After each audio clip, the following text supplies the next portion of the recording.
Kraft presents The Great Gildersleeve.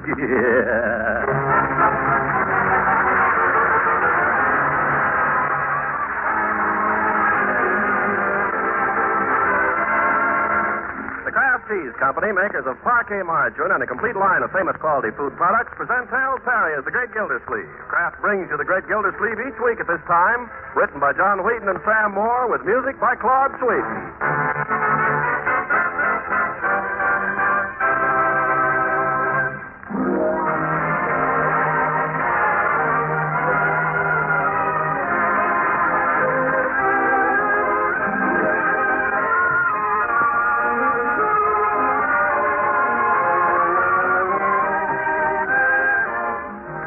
The Great Gildersleeve in just a moment.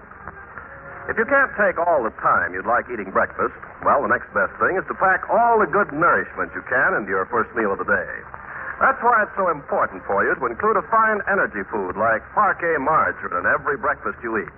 Parquet helps provide lots of pep and energy for a hard day's work, and it also contains an important vitamin essential to your daily diet. That vitamin is vitamin A. So every pound you buy has 9,000 units of vitamin A. So get off to a bright start each day with the help of delicious, nourishing parquet margarine. That's P-A-R-K-A-Y, parquet. And remember, parquet margarine is made by Kraft.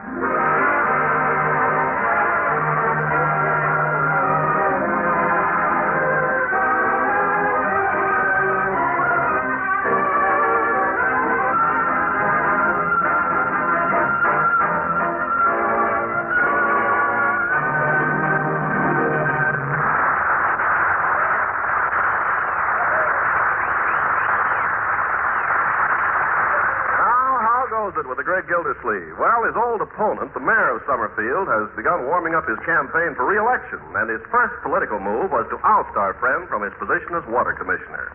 But was Gildersleeve downhearted? Well, yes, for a time, but then came a long-distance phone call from his old chum, Fibber McGee. Fibber, it seems, had a proposition. Oh, sounds very interesting, Fibber. Well, I'll be hearing from you then, huh? Much obliged, McGee. So long. What is it, Unc? McGee and I are going to make $1 million. Unky, darling, you're not joking. Of course I'm not joking. $1 million is nothing to joke about. $1 million. $1 million? That's more than I'm making a year. Yeah. Keep this to yourself, Bertie, and all of you. Mum's the word on this, so we're ready to announce it. Yes, sir. How are you going to knock off it, Unc? We're not going to knock it off, Leroy. We're going into business, McGee and I. Well, what kind of business, Uncle Mort? Manufacturing. An invention of McGee's. Mr. McGee, an inventor? Oh, yes, McGee's a great tinkerer. And a smart little apple, too. He always was, and I always said so. What's he invented? Well, he couldn't tell me over the telephone. The patent is pending. But he's written me a letter all about it. He says it can't miss. Just think, $1 million. Why, with $1 million... Hey, Unc. Yeah? Will you buy me a bike now, will you, Unc? How will you? No, Leroy, I will not. I've told you time and again, bicycles cost money. Well, why not? After all, why not? Sure. I had a bicycle when I was your age. Oh, gee, Unc, you're super. Oh, Leroy, you don't have to strangle me. Gee, thanks, Unc, thanks. Now. I want you to understand, my boy, if I buy you this bicycle, I'll take super care of it. and not leave it around where it'll get stolen. I promise. You'll have to study your music every day as soon as you get home from school. Oh, I will, yes, sir. That's right. Isn't so kind of like music now? Oh, well, I'm glad to hear it. Marjorie, you've been very quiet, my dear. What do you think of your old uncle after all these years suddenly striking it rich? I was just thinking. Thinking about what? You think pink is too young for me? Pink? Pink what? For a dress. I was designing one in my mind, and I thought of pink net. But then I decided maybe it'd be too young. What do you think, Bertie? Oh, I like pink. Pink's mighty pretty. Funny. Last year I couldn't stand pink. Now all of a sudden I like it again. At least I think I do. I read somewhere that pink is coming back. Where's it been? I think Marge looks better in yellow. Yellow? Yeah, you know that yellow suit of yours? I like that. Oh, but that's 2 years old. I don't care. I like it. You look pretty in that. Why, Leroy, I didn't think you ever even noticed. Nobody's better looking than you when you wear that suit. Leroy, why, that's very sweet of you. All right, George, that's the way I like to hear you talk. Why can't you always be like that, you two, instead of picking fights with one another? Who picks fights? I never pick a fight. When Marge makes some crack, naturally I a crack. Well, you usually do. I don't. You want those dollars? Now, children. Getting back to the dress. Why don't you go down to Hogan Brothers, my dear, and see what they've got? School will be starting next week. You probably need some clothes. Oh, but what I had in mind wasn't exactly a school dress. It was more of a formal. Oh, well, pick up a few school dresses, too, while you're there. Oh, Uncle. Well, I never got such attention when I was poor. All they love me for is my money. Bertie, you haven't made any requests yet. Isn't there anything you need? Well, yes, it is one thing. I don't like to mention it, but... Name it, Bertie, and it's yours. Hang the expense. Well, if you could fix the cord on that electric iron, you're going to fix the last 2 months. Oh, yes, If you could fix it so it don't spark at me every time I go to touch it. Yes, I'll do better than that, Bertie. I'll get you a new iron. Well, it don't need a new iron, Mr. Gildersleeve. It's just a cord. Now, if you could fix that so Forget I the can... iron, Bertie. I'll tell you what I'll do. I'll get you a new washing machine. The doggondest washing machine you ever saw. With shock absorbers and a built-in radio. Well, that's fine, Mr. Gildersleeve.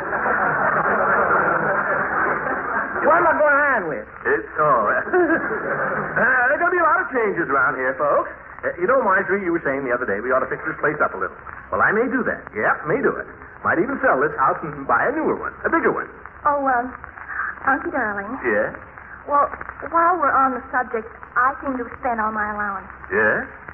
Well, what would you suggest?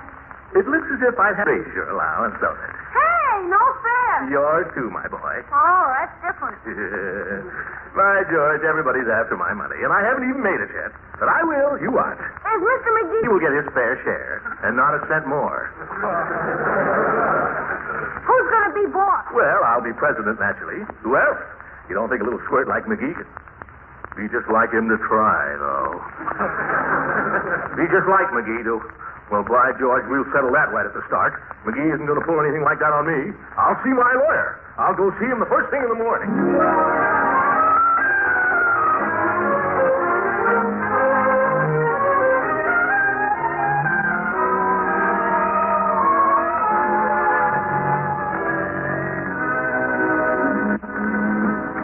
Well, Gildy, glad you dropped in. Hang up your chair and take a hat. No small talk, Judge. I'm in a hurry. I tried to line up a job for you this morning. I'm not interested. I spoke to Frank Babcock. I don't need you speaking to Frank Babcock or anybody else. I'm known in this town. All right, Gildy, all right. Sit down, won't you? I haven't got time to sit down. Do you know how to draw up a partnership contract? Sure I do. Any dumb lawyer can do that. Then I came to the right place. Let's get started. Just wait till I get the form. Who are you going in partners with, Gildy? Oh, a friend of mine from Wistful Vista, Fibber McGee. Oh, yeah. I want you to draw up a partnership contract for me and McGee. Then I've got to find an office right away. All right. What line of business is it going to be? I don't know yet. Not exactly. I'm expecting a letter this afternoon that'll give all the details. All right. I'll leave that blank. How much money are you going to put into it? None of your business. I'm only asking as your lawyer. It's customary for each partner to put in so much money. I don't even know how much McGee's putting in yet. Leave that blank. All right. Name of the firm, McGee and Gildersleeve or Gildersleeve and McGee? I like the second one better. But it's not perfect. Leave that blank. Judge. Yeah? McGee's a pretty nice little fellow, you understand. Yeah. Clever inventor and all that, and I've known him a good long time. One of my best friends. Yeah? Just the same, I wouldn't want him to have too much to say about the business. Can you fix that? I don't know, Gildy. A partnership is an equal proposition. I know, Horace, I know. But can't you slip in some little clause so that if it comes to a showdown, I'm the boss? No, Gildy, it can't be done. Some lawyer. All you know how to do is fill out forms. Well, what do you expect? You don't even know what business you're in. Listen, Judge, McGee has an invention. Now, what kind of an invention does a smart inventor make today? Sure enough, I know. Bang, bang, bang, Judge. Oh. You think you might get some government contracts, Gildy? Do I? That's why I need an office. You want a suite of offices. Possibly. Might need a whole building. Well, I don't know of any whole buildings that are available right now. Might have to build, then. On this kind of thing, there wouldn't be any trouble with priorities, you understand? Naturally. See, there's a string of little stores down there next to the... Wait a minute, Horace. Gives me an idea. Huh? Why not the Gildersleeve block? I'll occupy one building and we'll rent out the rest. Make a lot of money that way. Golly, I'll see if I can get you an option on that property this morning. Do that, Judge. Say, I just thought of a name for the firm. Throckmorton P. Gildersleeve and Associates. Great. All right, Horace, I'll be in touch with you. In the meantime, keep this under your hat. Don't you worry, Gildy. It's bang, bang, bang. Or possibly boom, boom, boom. So long, Judge.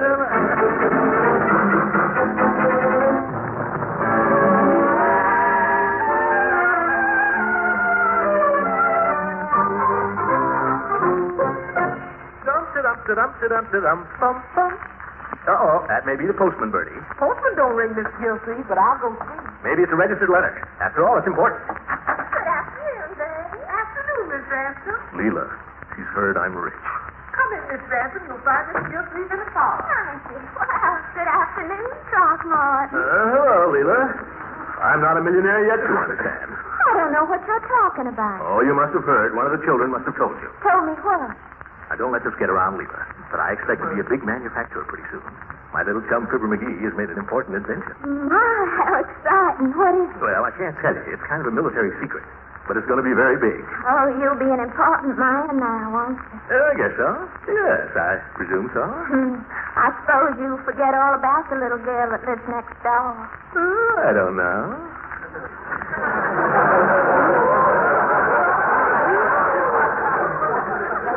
Even a tycoon, Leela.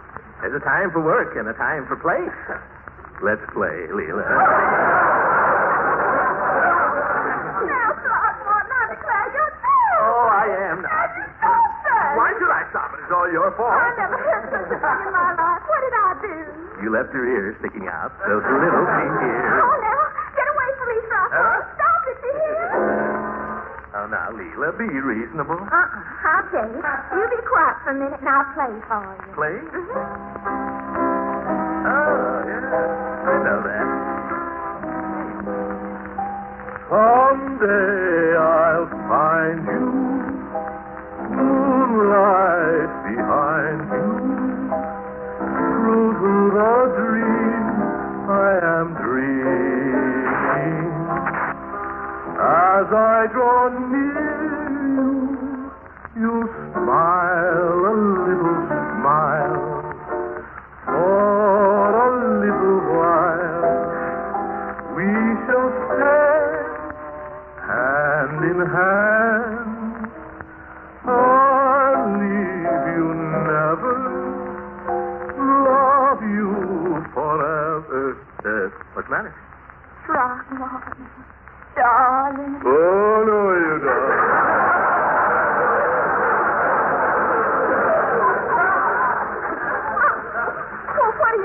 You know what I mean. I have no idea what you're talking about. Well, none of that love stuff.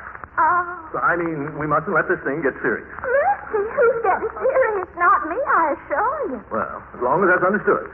You know how it is with us tycoons. When we're working, we work hard. When we play, it's all play. Well, I don't see anything wrong with that. Yes, Leela, you don't understand. All I'm out for, Leela, is a good time. I'm no good. You're a talent. Yeah, I'm a cad. A playboy. Well, nobody loves to play any more than I do. Great. Now, Miss Gildersleeve, here's the mail. Mail? Yes, sir. The postman left it at the back door. Oh, thank you, Bertie. Yes, sir. It's a letter from McGee. Oh. All about the invention. Let's see. Dear Throcky, I sure was glad to hear you say you'd go partners with me on my invention. I believe you'll make a barrel of money out of it, and I'm glad you're in on the ground floor. The invention does not use any scarce materials. It can be made of plastics, which is very important. Also, there's a good chance the government will be interested. After all, the Army and Navy need mousetraps just as much as...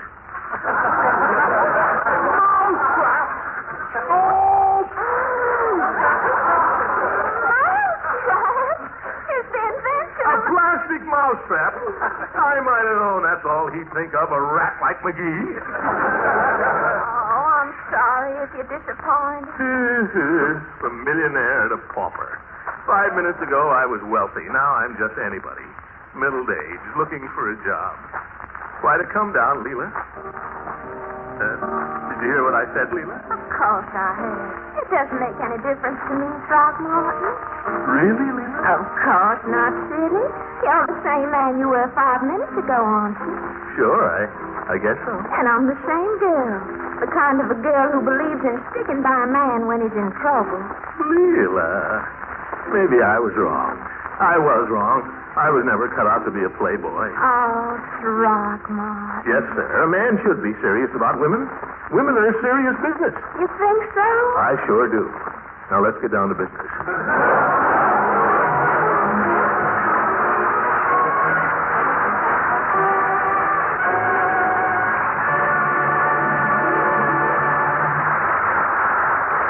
Gildersleeve will be with us again in just a few seconds. These days, we're all apt to have our ups and downs trying to balance the family food budget. So it's wise to choose foods high in nutritional value, yet low in cash and ration point cost. The only one such food is economical parquet margarine, the delicious, nourishing spread for bread that's made by Kraft. High in food energy value, fortified by Kraft so that every pound contains 9,000 units of important vitamin A, parquet margarine is a downright economical aid to good family nutrition. Think of it. Parquet provides these important food elements, yet requires only 2 ration points a pound. And parquet's fresh, delicate flavor is another fine aid to good nutrition. So to keep appetites up, to keep your food budget down, buy economical parquet. P-A-R-K-A-Y. Remember, delicious, nourishing parquet margarine is made by Kraft.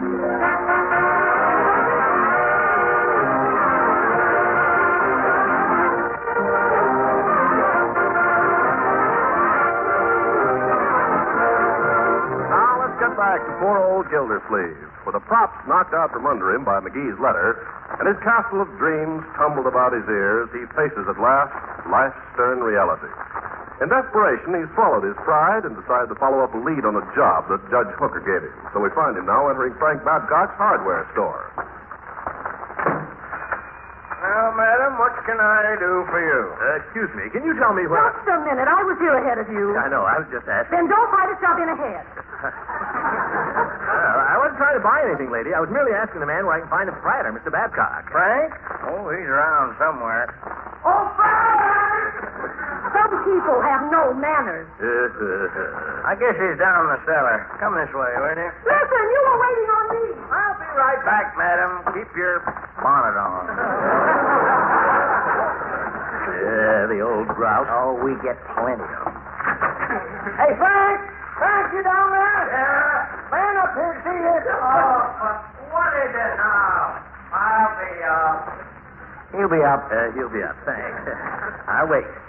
Not much of a place he's got here. Have to be a lot of changes. It's like a junk shop. Oh, Mr. Babcock? Yes. My name is Gildersleeve, Throckmorton P. Gildersleeve. How much are these dishcloths, please? Those, lady, those are 25 cents. 25 cents for a dishcloth? Of all the nerve. Well, there's a war on, lady. That's the price. What can I do for you, bud? My name is Gildersleeve. I was told... Frank. Yeah? What's the price on these here nails? They're not marked. Oh, make it 10 cents.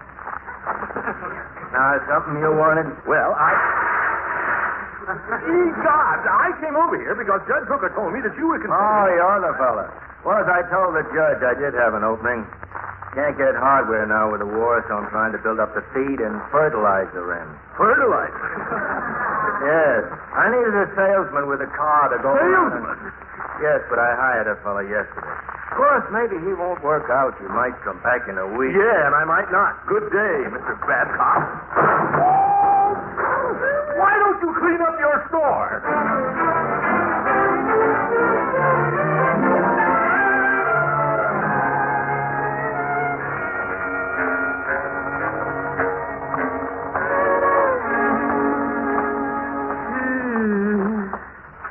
Oh, well, something will turn up. Something's bound to turn up. Yeah, but when? You'll have to cut down, that's all. I'll have to tell the kids. And Bertie. Uncle Mort, is that you? Yes, it's me. Well, close your eyes before you come in. Huh? What for? Close them. All right, they're closed. Wait a minute, Miss Margaret. Till I get it right. Yep, what is this? There. All right, you can look now. Surprise. Well, my goodness, that's quite a dress. Well, don't you like it? Don't you think it's pretty? Oh, of course. You don't think it's too long, do you, Bertie? Yes, he is just right. I like it better than the other one. Other ones? Well, of course, that's just for sportswear, really. If I can find a coat to go with it, I think it'll be very smart, though. Marjorie. Of course, this is the one I love. Marjorie, there's something I have to tell you. You too, Bertie. Yes, sir. And Leroy, where's he? Oh, he's around somewhere. Leroy! Leroy!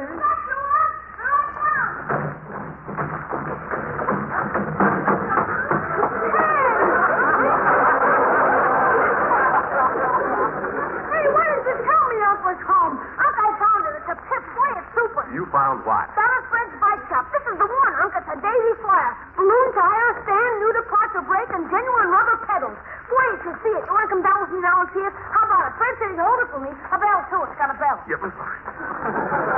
Leroy, will you write for a minute? I want to talk to you. Okay, shoot. But after we'll go down and see it, huh? I'm afraid not, my boy. Huh? I hate to disappoint you, Leroy. You too, my dear, but the fact is, I guess I was a little over-enthusiastic about Mr. McGee's invention. You mean we're not going to make $1 million? I'm afraid not, my boy. Well, don't you care, Uncle Mort. We don't need $1 million. Yeah, what's the difference? So long as we're rich. But we're not going to be rich. Oh, so we're not rich. Who is? You know, the good thing about this bicycle, it's got to stand like a motorcycle. Leroy, I don't think you understand, my boy. This means no bicycle. No bicycle? I'm afraid not. We're going to have to cut down all around. Now, me, I'm giving up cigars. Mr. Gildersleeve? Yes, Bertie. I suppose this means I ain't never going to get that iron cord fixed. Bertie, I'll fix that iron cord this very evening, if not tomorrow morning. Now, my dear, that's a very pretty dress, and I'll send it back, Uncle Mort. I'll send both of them back. Well, now, I don't need any dresses. I've got plenty of dresses. I just bought them, that's all. I could choke that McGee. I'll wrap that up for you, Miss Margaret. It's all right, Bertie. I can do it. So right about the bike. I don't need a bike. I can walk to school. Well, it's very manly of you, my boy. I'm not like some kids, scared to walk to school. I like to walk, doggone it. Need any help there, boy? Oh, I can't stand this. I think I'll go for a little walk. Be right back, folks. Where you going, huh? Oh, just down the corner for a cigar. I thought you were giving up cigars. Well, a very cheap cigar.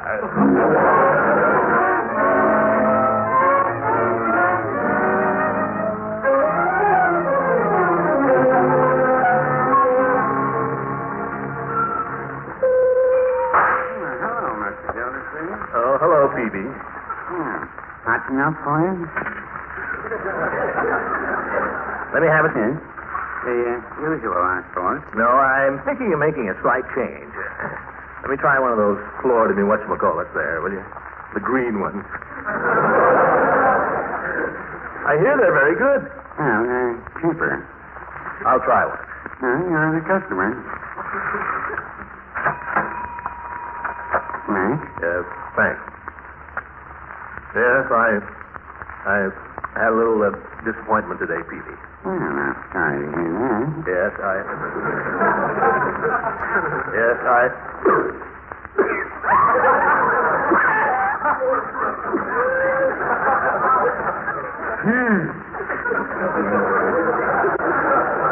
You say you had a disappointment, Mr. Gildersleeve? Yeah, and the cigar is another one. But I suppose I'll have to get used to them. Peavy, did you ever have a fellow you considered a friend? Did you ever have him call you up and tell you had a great invention that was going to make you a pot full of money? Then when the letter came, it turned out to be nothing at all? No, Mr. Gildersleeve, I can't say that I have. Well, that's what happened to me. Would it be out of place to ask who was the friend? It was no friend, Peavy. It was Fibber McGee. Oh, Mr. McGee. Well, he seemed a very pleasant sort the only time he came in here. Those are the ones you can't trust, Peavy. The pleasant ones, the smiling ones. Why, McGee told me this invention would make us both $1 million. And what did it turn out to be? A mousetrap. A plastic mousetrap. The most useless thing in the world. Well, I shouldn't say that. Oh, you wouldn't. No, I wouldn't. You may not be aware of it, Mr. Gildersleeve, but this country has quite a mouse problem today. Of course, they're keeping it quiet till after the election.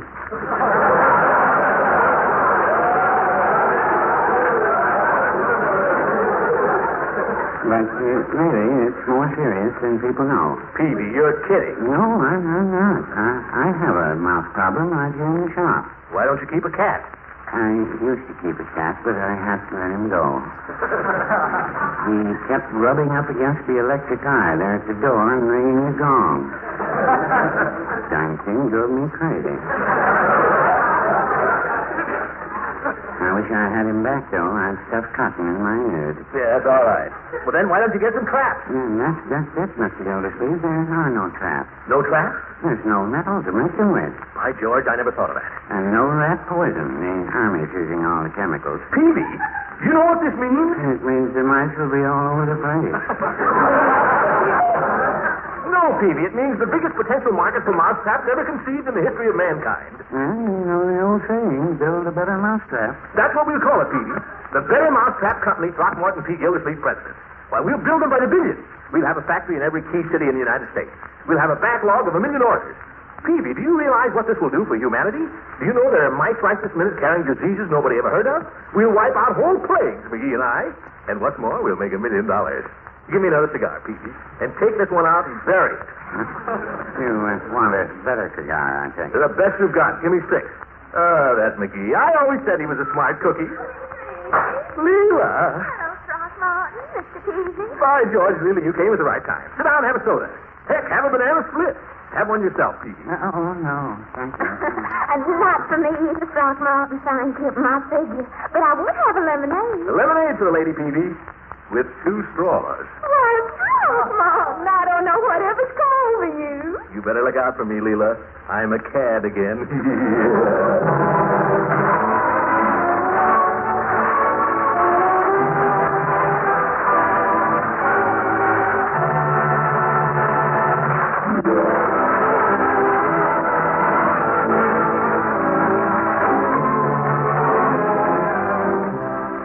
Ladies and gentlemen, don't let all the loose talk you've heard here tonight fool you.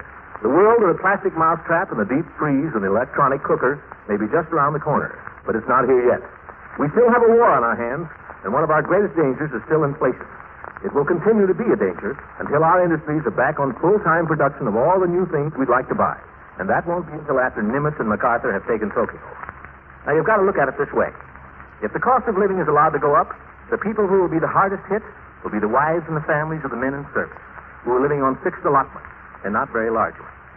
So let's not ask for higher wages or raise the prices of the things we have to sell till the war is won and things are back to normal. Victory is coming, but it's not here yet. If we break ranks now, we can still lose this war at home just as surely as if our men deserted at the front. They won't. Will we? Good night, ladies and gentlemen.